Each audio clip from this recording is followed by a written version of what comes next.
Hello, everyone. This is the fourth episode of the Fly Me to the Moon podcast by the startup Visarun, where we talk about travel, business, startups, and all sorts of other exciting things. And today we have an absolutely incredible guest, Daniel Kravtsov, CEO of Improvado. Hello, Daniel. Hi, Dasha. I'm really glad you found time in your schedule to come by because honestly, just for our listeners, we even had to prepare. For the actual recording, we went through Daniel's assistant. I didn't really have direct contact with him. I communicated through intermediaries. And honestly, that says a lot about how busy you are. You know what? Here's a question. What does a typical day in the life of a CEO look like for you? I don't know about everyone else, but for me, every day is very different. And every quarter is very different too. But if I had to find something in common, I mean, despite the fact that I wake up, I have a morning workout session, about an hour, a quick shower, right after exercise, things like that.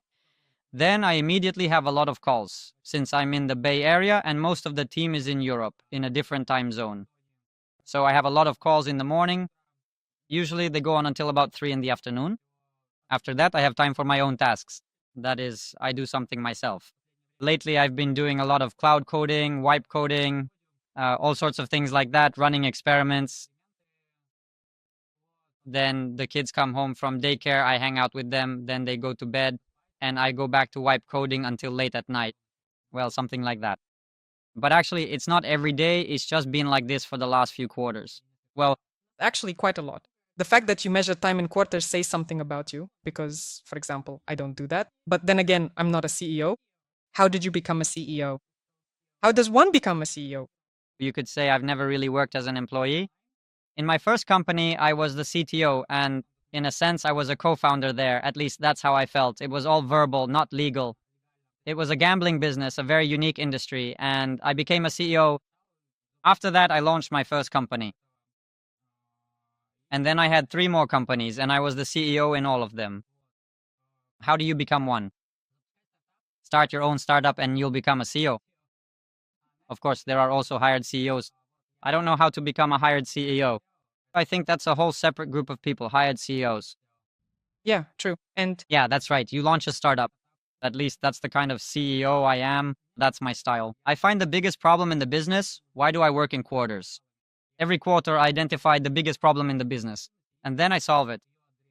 And it could be sales, it could be marketing, it could be product, or I don't know, maybe some data models or something else. So every quarter, I have a different big task that I focus on. well, it's great to be a CEO because you get to decide which tasks you take on. And you're like, this quarter I'm working on marketing because I can. That's true on one hand, but on the other hand, really anyone can do what they want.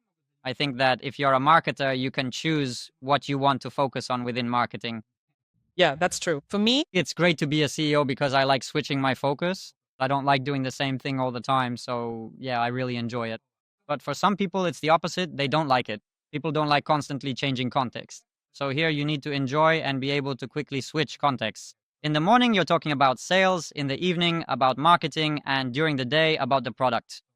Then there's QA, engineers. And if you're someone who can and likes to switch context quickly, yeah, it's all great. how did you come to this? How did you realize that you can and actually enjoy it? That feeling when you don't know what you'll be doing tomorrow?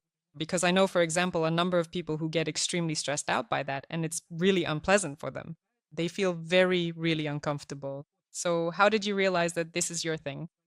Well, actually, it was more the opposite. I had to do it, and I realized that basically I was okay with it. I mean, when you launch a startup, you have few people and lots of tasks. And honestly, I think for the first couple of years, everyone in a startup acts like a mini CEO. Everyone switches from task to task all the time. So, Dasha, how many people do you have in your company right now? I think you don't just record podcasts. I bet you have a ton of tasks, not just related to that. The podcast is for the soul. Yeah.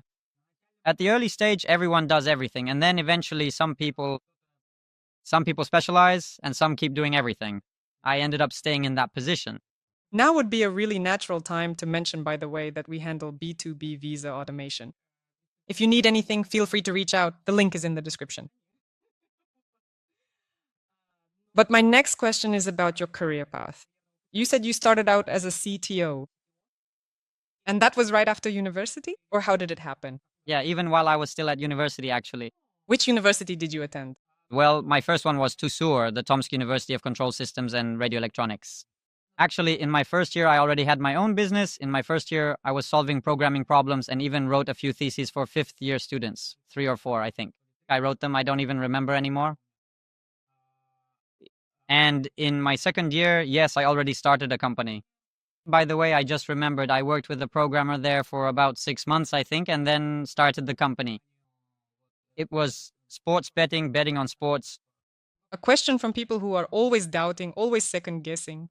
How did it happen that you just went and started your own company in your second year? Because I often hear people say, well, how? What about taxes? How am I going to pay people their salaries? What if it doesn't work out? But you just went ahead and did it, or what? Yeah, no, I had all those same questions too, but I have a few mottos in life, you could say. First, well, it's much easier for me to regret something I've done than something I haven't done. And when it comes to things I haven't done, I take it really hard. But if I've done something, well, I've done it, that's it. So I have a normal attitude toward mistakes. I think in our company, I make the most mistakes because I make the most decisions. And that's just a natural consequence. Mistakes. And I even look at this in a positive way somehow. Every mistake teaches you something. I don't know, by the way, for some reason right now, I'm remembering that since childhood, I was sure I would have my own business. Even as a kid, I was certain that I would become a businessman. Why? It's hard to say where those roots come from. In the 90s, it seems to me, boys either dreamed of being gangsters or businessmen. We didn't have many options back then. So somehow I chose to be a businessman. Listen, here's an interesting question that relates to who you want to be when you grow up. And your kids, now, have you ever asked them what they say about that? Well, Luke doesn't say anything. I have a boy, Luke, because he's 9 months old. He doesn't speak at all yet. He'll start talking very soon in just a moment. Yeah, for now, he doesn't talk at all. My daughter, Mira, she's 3 years old. She says she wants to be a pony, Sparkle. That's her dream for now. That's quite a statement. Honestly, I don't really understand what that is. Well, I kind of have a general idea, but I don't really understand what it is.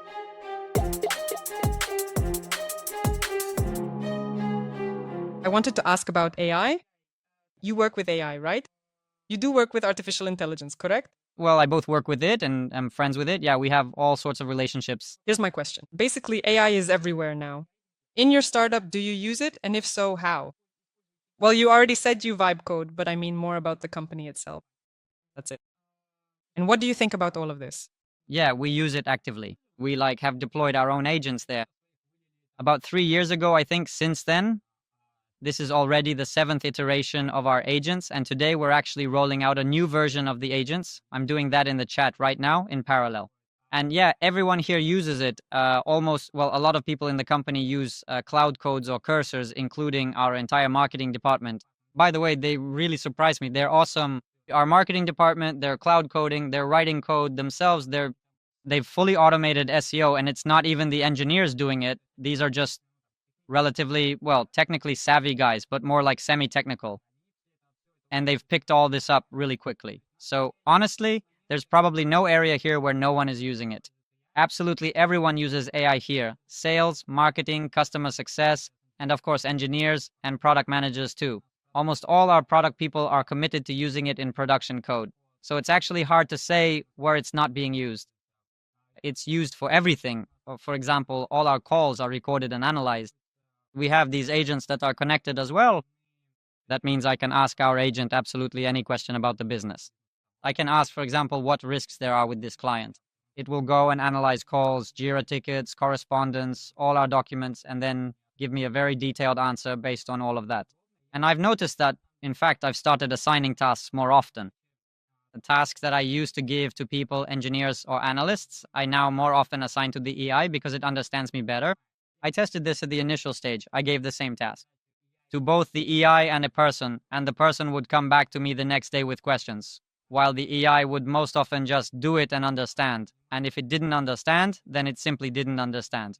In 5 minutes, it would clarify, I'd immediately give it more details, and 10 minutes later, I'd have an answer. But with a person, they come back with questions the next day. Although actually, in 90% of cases, the EI didn't even ask questions, it just solved the task. So yes, we do a lot of things with agents. I think we're kind of A leading company in this regard. We implemented them a long time ago in many areas. That sounds really cool and honestly, probably a bit scary for anxious people. Well, because for example, you just said directly that you delegate many tasks now to AI, which people used to delegate before. Yes, we've even lost several roles in the company. So basically, AI will replace all of us. Well, it really depends on what you need it for, but yes, it can handle many different tasks. Most intellectual and creative tasks, AI will be able to do better. Actually, I know what your company does, what your startup is about, but our viewers and listeners don't. And no one can explain it better than you because you're the founder and CEO. I wanted to ask you about that, just for context, so people understand what we're talking about. Yes, what we do is the industry is called agentic analytics, meaning we have AI agents that allow large enterprise companies to analyze their sales and marketing and make decisions based on that. So there's me and the agents to whom you can say, for example, analyze my performance marketing. It will go and analyze Facebook, Twitter, Instagram, LinkedIn, build data models, find and normalize the data, and create a dashboard. Based on that, it will give you some insights why a particular campaign isn't working well, or it can analyze creatives. Your creatives, maybe, it can analyze videos, identify archetypes in the videos, analyze all your videos, understand which archetypes work for which audience, and give you advice based on that. If you agree with it, it can even execute most of the decisions afterwards. Of course, for now, it doesn't create new videos or make videos yet, creatives, but that's only temporary too. I think within a year, it will be able to do that as well. And our goal is that for large enterprise companies, you'll be able to do marketing completely on autopilot, where AI does everything for you and you just give it high level direction on where to go. Basically, you tell it, make me money, and it goes and makes money. So basically, you commit. A lot of it comes down to the idea that, in theory, each company will have just one person left who basically manages all these agents together just to make sure everything works, nothing is broken, and the system hasn't degraded, and things like that. Well, I don't think it'll be just one person. For some reason, I still feel like it's hard for me to predict exactly where people will be needed, but I think they'll be needed somewhere. So I still think it won't be just one person, especially since we work with large companies. Our clients include T-Mobile, Activision, and over there they have dozens, sometimes many dozens of people are involved in this. So we're unlikely to lay everyone off, and that's not the goal anyway. But the need to analyze data will decrease significantly. Right now, a lot of marketing tasks involve manual work, taking data from here and there, adding it up, calculating, checking, looking at creatives to see if people have lost interest in them or not. All of that will basically be handled by AI. I think some things will still remain, maybe some creative tasks. Maybe you'll need to give the AI some intent, like telling it, hey, look at this or research that. So I think those kinds of things will still be handled by people for a long time. But overall, yes, that's the direction we're heading in. If we could also move toward universal basic income, that would be awesome. I think that's exactly how it's going to turn out. Yeah, I have an unconventional theory about universal basic income. It seems to me that the biggest disadvantage people have, which is not usually talked about, is actually IQ.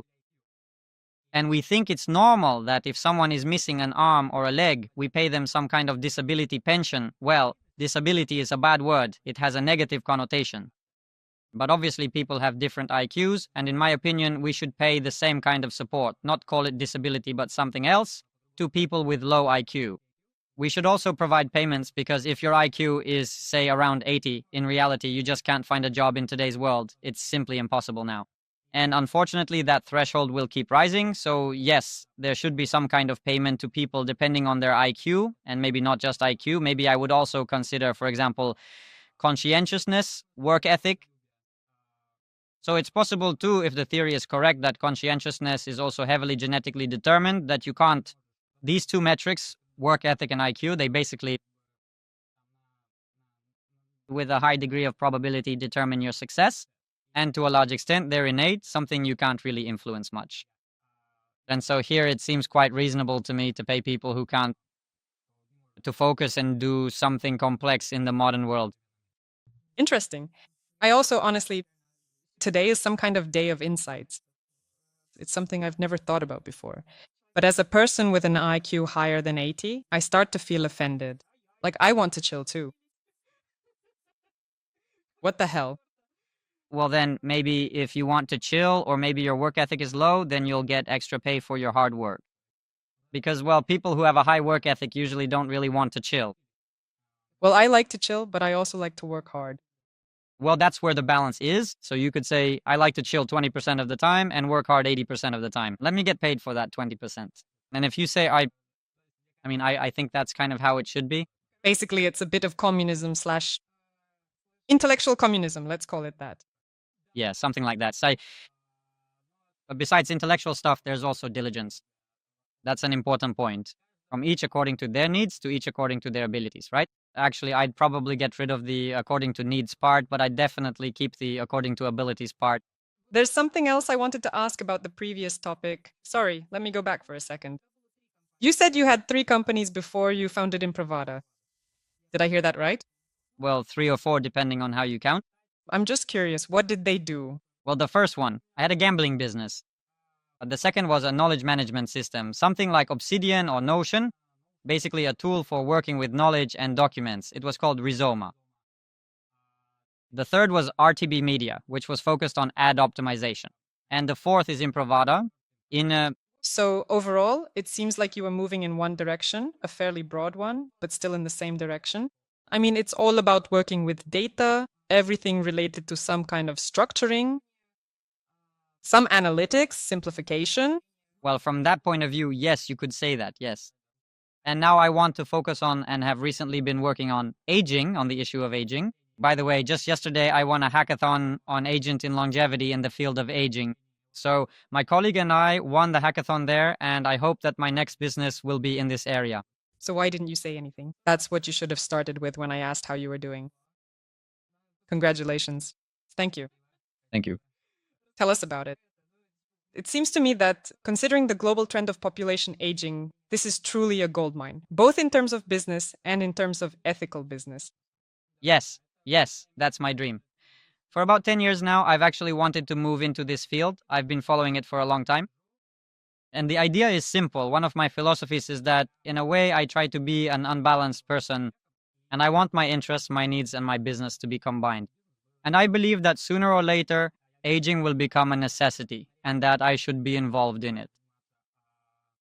And the later it becomes a necessity, the more important it will be later on. I'm interested in this, and I want to have a business out of it. I want to combine all of this. And it seems like I've started taking some first steps in this direction. Yes, there was one, a hackathon called Agente AI for Longevity, something like that. And many companies and people were tackling this problem from different angles. So my friend and I he was a biologist and I accordingly was an engineer programmer. So I took on the technical task there. He had a theory that aging, the main causes of it, are found in the extracellular matrix. Right now, most people the focus is on the cell itself, on how the cell ages, and all the theories are connected to the cell. But he looked at the fact that there is an extracellular space, and that's where the process of glycation occurs.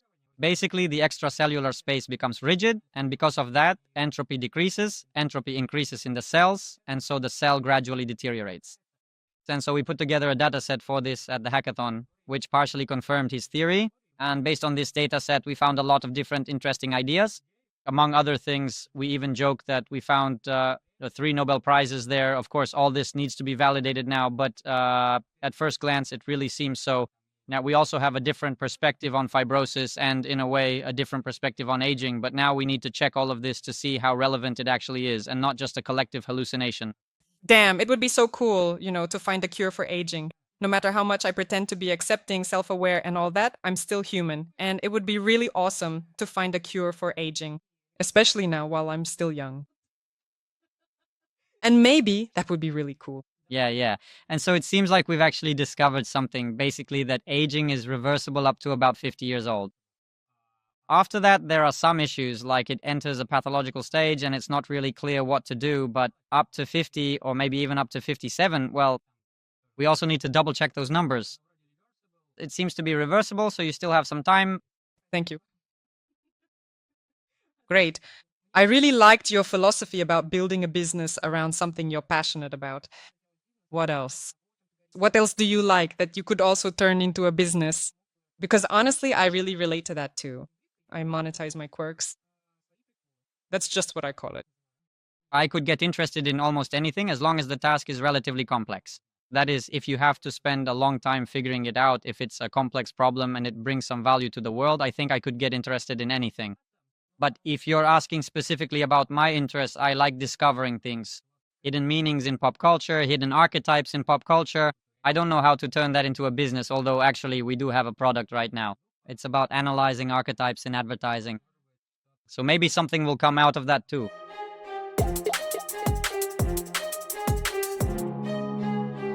That's enough business talk for this conversation. Tell me, how do you relax? How do I relax? I work. I see, you're a workaholic.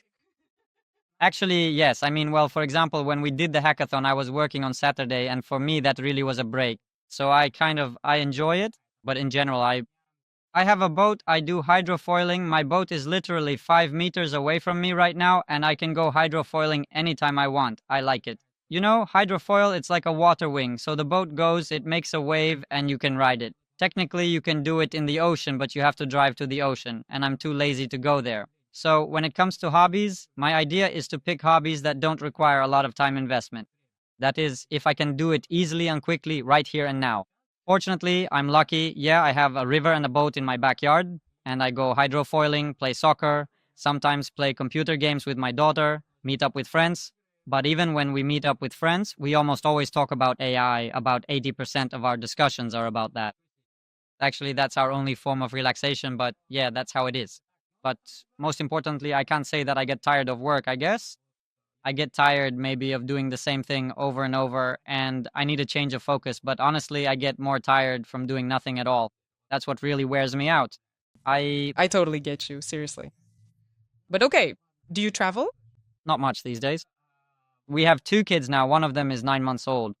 But there was a time when my wife and I did travel. We traveled for 5 years. We didn't have a home for 5 years. And for 5 years, we lived out of two suitcases. So, yeah, that's how it was. All our belongings. And so we traveled for 5 years searching for the best city in the world. And for some reason, we decided it was San Francisco. So we came here. Wow, that sounds so cool. Did you ever count how many countries or cities you tried out over those 5 years. No, well, a lot, I think. But then again, what does a lot even mean? Well, I think we saw about 30 cities for sure. But no, I never actually counted. Wow, that's amazing. I'm just a huge fan of traveling, so whenever someone tells me something like that, I'm like, oh my God, it sounds like a dream. My attitude towards this has changed a little. I think it will change again. But right now, with two small children, I realize that traveling really takes up a lot of time and energy. But I hope that when they get a bit older, it will get easier and we'll start traveling again.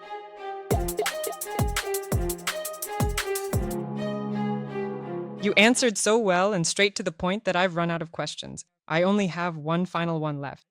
It continues the topic from about the middle of our conversation about how AI will kill us all and replace us at work and all that stuff. On the contrary, it will die for our sins. Exactly, exactly. Yes. I just like to exaggerate a bit, drama queen. Well, yeah, on the other hand, everyone is worried that I'll kill everyone or that it will kill everyone. And I was thinking how to solve this problem. And I realized that it will actually die for our sins. I don't know how else, since I'm this prophet, sort of, I don't know, he speaks through me and I say that he will die for our sins. We'll see. But that's what I believe. It seems that's how it was born. A title for this podcast episode. We have an AI prophet as our guest. So here's the question. There are people right now who are either just entering the job market or still looking around, trying to figure out what's going on. What would you advise them? Should they go into IT or not? Should they go into data? Should they go into AI? Or should they just forget about all of it and, for example, become a locksmith? Okay. Unfortunately, as I said, probably it all depends on your IQ. It's sad, but yes, that's an important factor that, according to current science, can't really be changed. Maybe that will change in the future.